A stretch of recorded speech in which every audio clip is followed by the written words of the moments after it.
విద్యుత్ సంస్థల్లో పనిచేస్తున్న ఆర్టిజన్ కార్మికులను వెంటనే కన్వర్షన్ చేయాలని తెలంగాణ విద్యుత్ ఆర్టిజన్ కార్మికుల ఐక్యవేదిక రాష్ట్ర సంయుక్త కార్యదర్శి చంద్రారెడ్డి డిమాండ్ చేశారు.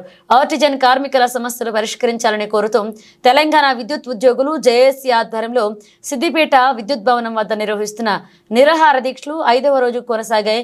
గత ప్రభుత్వ హయాంలో ఆర్టిజన్ కార్మికుల సమస్యలపై సమ్మె చేస్తుంటే అప్పుడు ప్రతిపక్షంగా ఉన్న సీఎం రేవంత్ రెడ్డి హామీ ఇచ్చారని గుర్తు చేశారు. ఈ రోజు టీవీఏసీ జేఏసీ రాష్ట్ర కమిటీలో పిలుపులో భాగంగా సిద్దిపేట విద్యుత్ భవన్ ముందు ఆర్టిజన్ ఉద్యోగులందరము రిలే నిరాహార దీక్షలు 5వ రోజు చేస్తూ ఉన్నాం.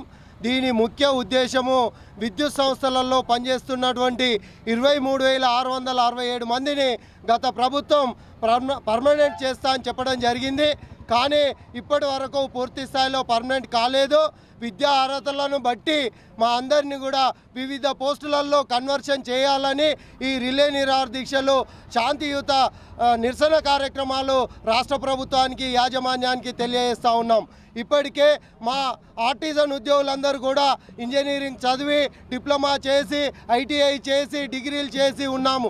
20 సంవత్సరాల నుంచి ఈ విద్యుత్ సంస్థలలో కాంట్రాక్ట్ ఉద్యోగులుగా అవుట్సోర్సింగ్ ఉద్యోగులుగా ఆర్టిజన్ ఉద్యోగులుగా పనిచేస్తూ ఉన్నాం. కానీ ఇప్పటి వరకు పర్మనెంట్ కాలేదు.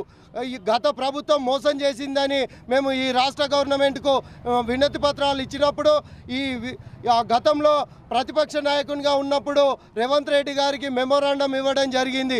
అదేవిధంగా బట్టి విక్రమార్క గారికి కూడా పాదయాత్ర సందర్భంగా మేము మెమోరాండాలు ఇవ్వడం జరిగింది. ఆ సందర్భంలో వీరు ఇచ్చినటువంటి మాట ప్రకారం మా విద్యుత్ సంస్థలో పనిచేస్తున్నటువంటి ఆర్టిజన్ ఉద్యోగులందరినీ కూడా పర్మనెంట్ చేస్తామని, మీ సమస్యలన్నీ పరిష్కారం చేస్తామని మాట ఇవ్వడం జరిగింది. దాంట్లో భాగంగా ఈ ప్రభుత్వం వచ్చిన తర్వాత కూడా దపదపాలుగా మెమోరాండాలు ఇవ్వడము, నిరసన కార్యక్రమాలు తెలియజేయడం కూడా చేస్తూ ఉన్నాం. కానీ నిమ్మకు నీరెత్తినట్టు ఈ ప్రభుత్వం వ్యవహరిస్తాం. చదువు తగ్గట్టు పోస్టులు కూడా ఇస్తలేరు. ఎంత చదివినా బీకామ్ చేసినా, డిగ్రీ చేసినా, డిప్లొమా చేసినా, ఏది చేసినా కూడా గదే గ్రేడ్ 4 ఇస్తున్నారు. మాకు చాలా ఇబ్బందులు అవుతున్నాయి. మాకు 10,000 11,000 ఇట్లా అంటే మాకు చాలా ఇంట్లో కుటుంబాన్ని పోషించుకోవడానికి చాలా ఇబ్బంది అవుతుంది.